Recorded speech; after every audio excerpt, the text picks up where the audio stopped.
Well, let me spend a few moments discussing interest rates. Interest rate is the rate that you would pay if you borrowed funds, or the rate that you'd receive if you loaned money to someone else. It's also half the capital structure here on a company's balance sheet, and it's important to understand this because this week we're doing bond valuation, and part of the bond valuation is determining the coupon payment, which is, in a moment, I will show how it is determined. Now here's the four fundamental functions or factors, I should say, for interest rates. Production needs that affect interest rates, the time in which you might need it, the risk, and finally inflation. Inflation, which is the single greatest threat to currency. As inflation goes up, your buying power decreases. So let me first go ahead and come over here and get a different color. Let me do something you probably remember in basic economics, a supply and demand line. So I'm just going to draw a supply line here, and I'm going to draw a demand line here, and let's go ahead and just do equilibrium here, and we'll call this your interest rate, and down here would be the amount of funds, and we'll call this the funds of an elderly person. So let's put some numbers to it. Let's go ahead and put this as 5%, and let's create a market, and let's make a second market of interest rates, and we'll call this the again, let me go ahead and just put interest rates here and make our supply and demand lines, supply and demand line. And in this case, let's make this interest rate 7%. Now, call this young. Now, the reason we have it this way is generally younger people supply less and demand more, whereas elderly people demand less and supply more. It goes back to that interest rate thing a minute ago. I said that that's the rate that you either pay or receive, depending on whether you're borrowing or lending. Now, if cost is negligible, what will happen is funds will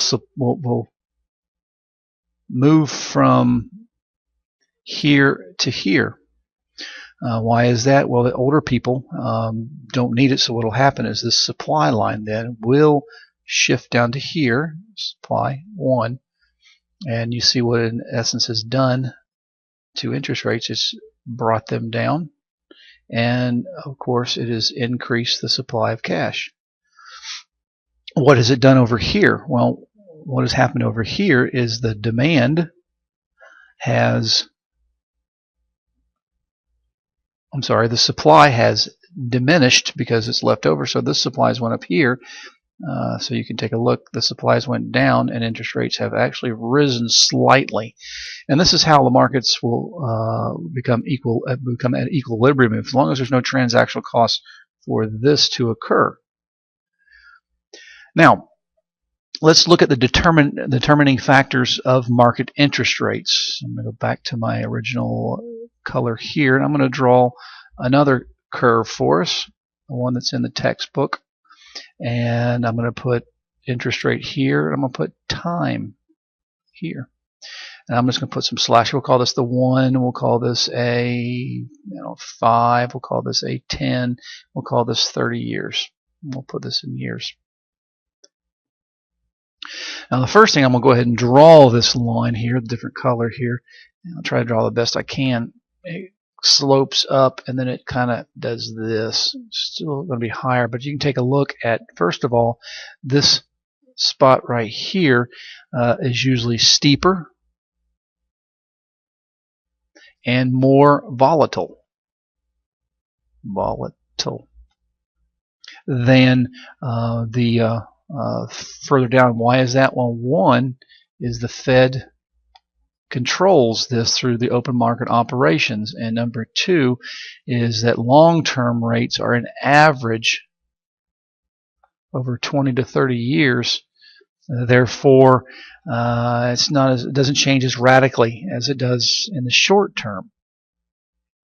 Now, let me go ahead and draw another line. Let's say, for instance, that we believe the interest rates are going to drop. Maybe the Fed is going to have some buying of bonds like QE2, QE3, so it's going to cause everything to go down. So would you borrow short term or long term, knowing this, that the Fed is expecting, or we're expecting interest rates to go down? Well, if you were to do long term, you would be paying this amount of interest right here versus this. So you would see that if you expect interest rates to drop, you're going to borrow on the short term, not the long term. Now let's go ahead and I'm going to pull this down for a moment, get a little bit more room here. We'll stop right about there. It's about the room I need. Let me go ahead and draw this one more time. Go back to my original color.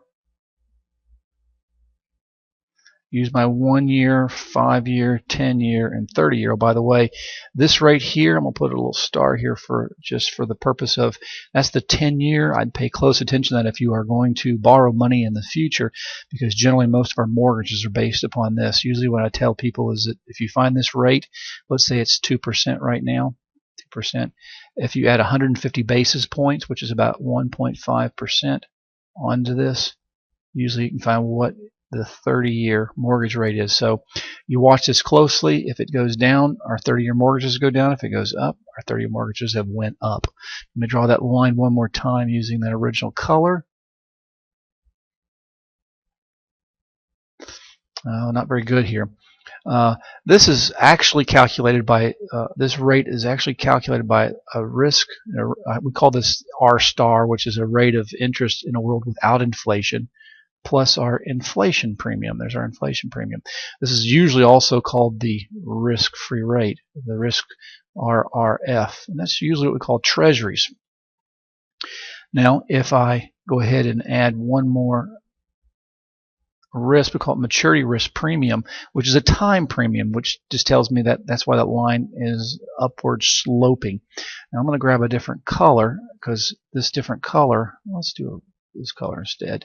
I'm going to add some default risk premium and a liquidity premium. Now these are only seen when we're dealing with corporate bonds, so this would actually add to it and shift the line up. So you can see if maybe UPS wants to issue bonds, they'll start with whatever this rate is today, and then they'll add their risk based on their credit, and they'll just rise up a little bit here. Oh, by the way, in our bond chapter, this is how they come up with the coupon payment. The coupon payment is calculated based upon this. Now, if we expect the treasuries to go up, the risk-free rate to go up, would you invest in this or stocks? Well, if you can make, let's say this number was 2%, and all of a sudden it has now increased to 4%. You can make 2% more on a risk-free rate, which means people will sell stocks and buy bonds, driving equity or stock prices down. Also, the risk-free rate increases. Investors expect to make more on stock risk, therefore it drives the price of the stock down as well. Now I'm going to go ahead and leave a message really quick for next week, which is bond week and stock week the following week.